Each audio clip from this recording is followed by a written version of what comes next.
ప్రవర్తించినటువంటి తీరు సభ్య సమాజం ఈ రోజున తలవంచుకునేటువంటి విధంగా ఉందా లేదా?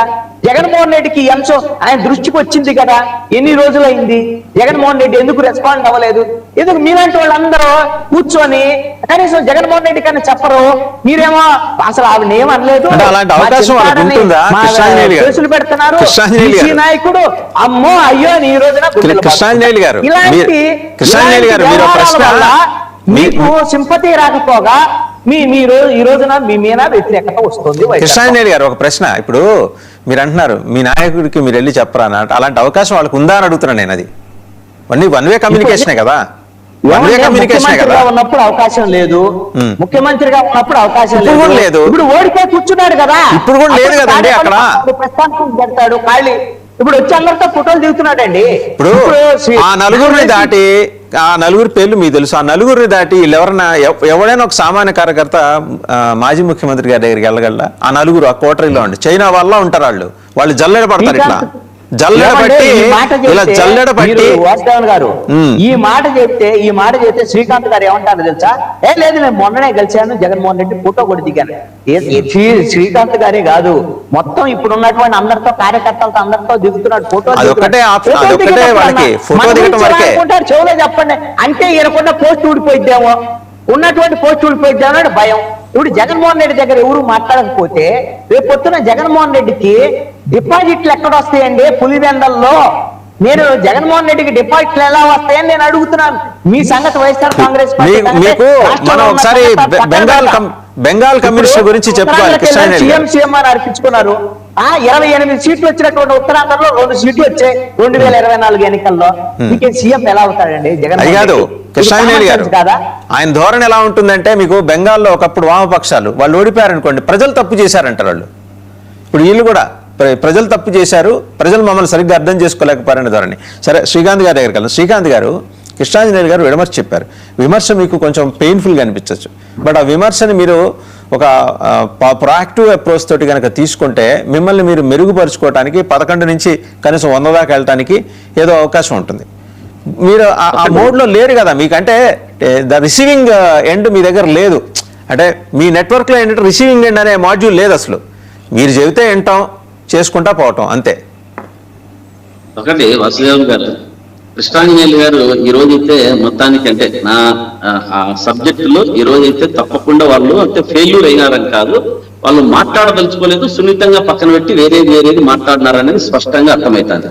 ఇంకొక 2 విషయాలు చెప్పారు కృష్ణాంజలి గారు. అంటే ఒక ఎమ్మెల్యే ఆయన నియోజకవర్గంలోకి పోవాలన్నా కూడా కృష్ణాంజలి గారిని అడిగి పోవాలన్నట్టు, మరి వచ్చి మా వైఎస్ఆర్ కాంగ్రెస్ పార్టీ నడిపేది కూడా కృష్ణాంజలి గారిని అడిగి నడపాలన్నట్టు అని ఒక విషయంలో చెప్పారు. శేఖర్ రెడ్డి గారు మాట్లాడారు. ఇంకా ఈరోజు శేఖర్ రెడ్డి మాట్లాడుతూ, మేము తప్పు చేస్తాం, అరాచకాలు చేస్తాం, అక్రమాలు చేస్తాం, మహిళలను వేధిస్తాం, కానీ డబ్బు అంత అడుగుతారా అంటే డబ్బు కొంచెం అంటే వీళ్ళు చెయ్యొచ్చు, డబ్బు కొంచెం ఇవ్వాలంట.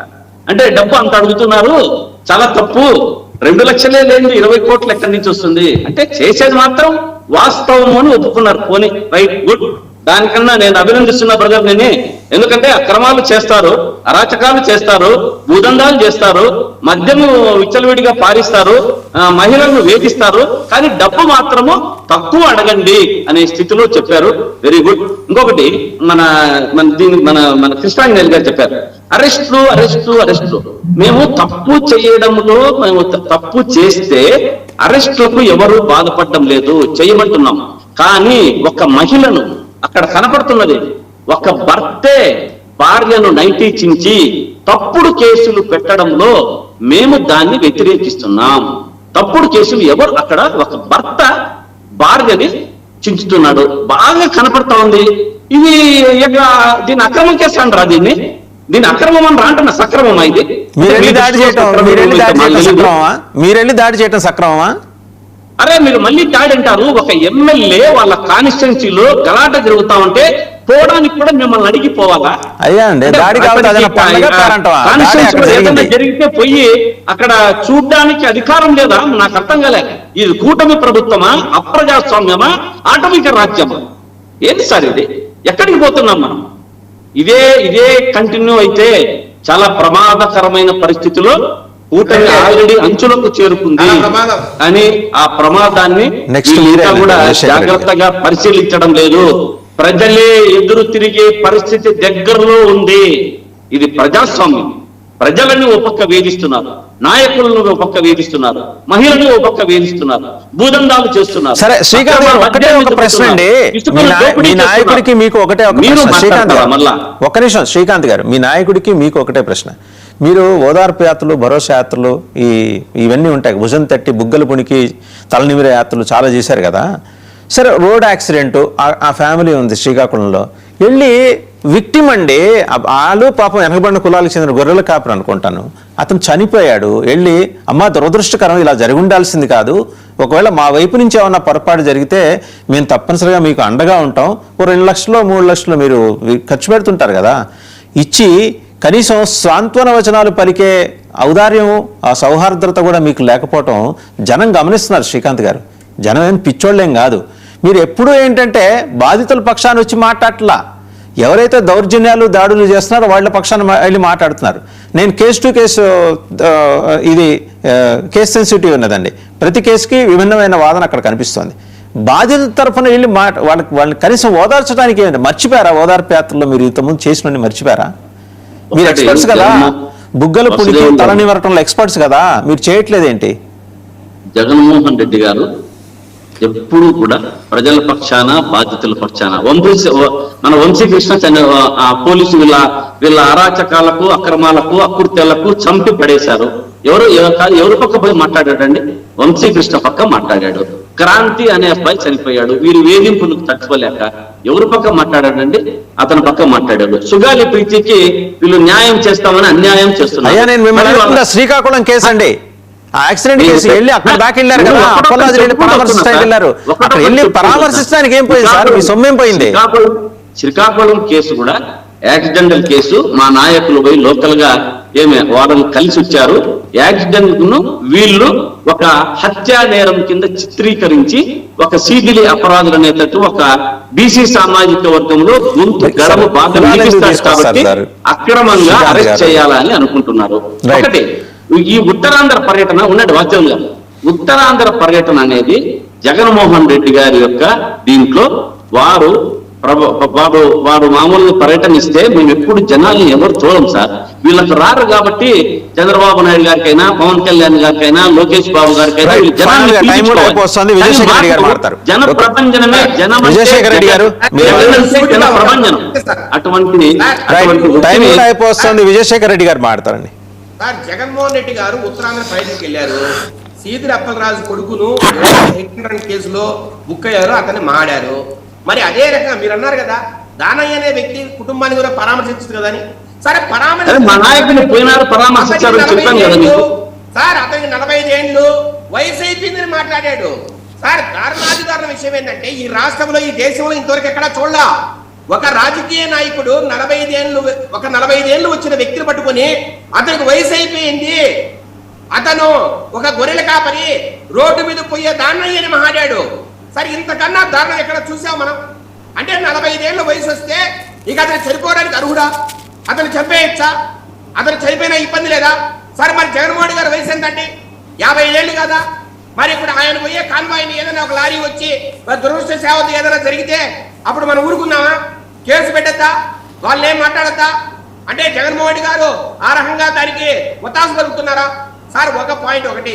రెండో పాయింట్ సార్, నేనంటున్నా జగన్మోహన్ రెడ్డి గారు ఇప్పుడు ఏదైతే విరూపాక్షుడిదో దీంట్లో కనీసం ఇంతవరకు ఖండనిచ్చాడా? మా ఎమ్మెల్యే అటు పోవడం రాంగ్, అది పోయి ఉండకూడదు ఈ మాదిరి. కానీ సార్, దానికి బదులు ఏం మాట్లాడతారు? పోలీసులు మా ఇంటి మీద దాడి చేశారు, అర్ధరాత్రి వచ్చి మమ్మల్ని బలవంతంగా లాక్కెళ్లారని. సార్, నేనంటున్నా ఎక్కడైనా విజువల్ ఉందా సార్? వాళ్ళు గొడ్డలు, వాళ్ళు అదేదో కత్తి కానీ లేదా గుణపం కానీ ఇవన్నీ వాడి ఇల్లు పగలగొట్టి తలుపు పగలగొట్టారనే విధంగా వీళ్ళు మాట్లాడుతున్నారు కదా, దానికి సంబంధించి ఏదైనా ప్రూఫ్ ఉందా? మళ్ళీ ఏం మాట్లాడతారు సార్? సీసీటీవీ కెమెరాలు ఉంటే దాన్ని లాక్కుపోయారు, రకరకాలుగా మా ఇంట్లోనే వస్తువులు తీసుకుపోయారంటున్నారు. సార్, పోలీసులు నిజంగానే సీసీ కెమెరాలు లాక్కుపోయే పరిస్థితి ఉంటుందా? నేను అడుగుతున్నా స్పష్టంగా. ఎక్కడైనా జరిగిందా ఇలాగా? సీసీ కెమెరా ఫుటేజీలు తీసుకుపోయారంట, సీసీ కెమెరాలు లాక్కుపోయారంట. రకరకాలుగా సార్ అసలు ఆ గొడ్డలి ఆ గుణపం కావచ్చు లేదంటే ఆ కత్తి కావచ్చు వాళ్ళకి ఎలా వస్తారు సార్ అక్కడ? అంటే వాళ్ళు పోలీస్ స్టేషన్ నుంచి వచ్చినప్పుడే తీసుకొస్తారా? గుణపాలని కత్తుల్ని పోలీస్ స్టేషన్ నుంచి తీసుకొస్తారా? లేదు మీరు అంటున్నట్టు అవి నిజంగా వాడింటే మీ ఇంటి బయట అవి పెట్టారా? అంటే మీ ఇంటి బయట ఒక గుణపం కావచ్చు, అంత పెద్ద మచ్చు కత్తి కావచ్చు, ఎందుకు పెట్టారు? అంటే మీరు నేర చరిత్ర ఉన్న వ్యక్తులేనా? ఇవన్నీ కూడా ఆన్సర్ చెప్పాలి సార్. రెండోది, గుణపాన్ని పట్టుకొని గుణపాన్ని తీసుకొని ఆ తలుపు కోలకుంటారు అంటున్నారు కదా, దానికి ఏమైనా విజువల్ ఉందా? ఉన్నది కేవలం ఎమ్మెల్యే గారి సతీమణి. అదే హార్డ్ డిస్క్ లో ఉండొచ్చేమోనండి, ఆ హార్డ్ డిస్క్ సీసీటీవీ ఫుటేజ్ లో ఉండొచ్చు.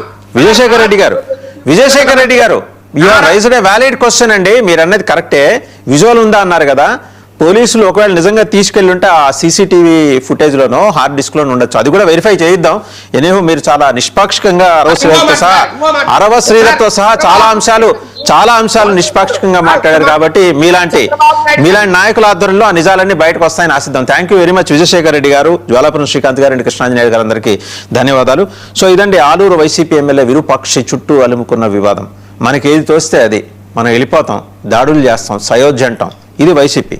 విక్టిమ్ కార్డు ప్లే చేయడం చేత కాదు, దౌర్జన్యం, దాడులు అండ్ బాధితులను పరామర్శించడం చేత కాదు. అండ్ అక్కడ దాకా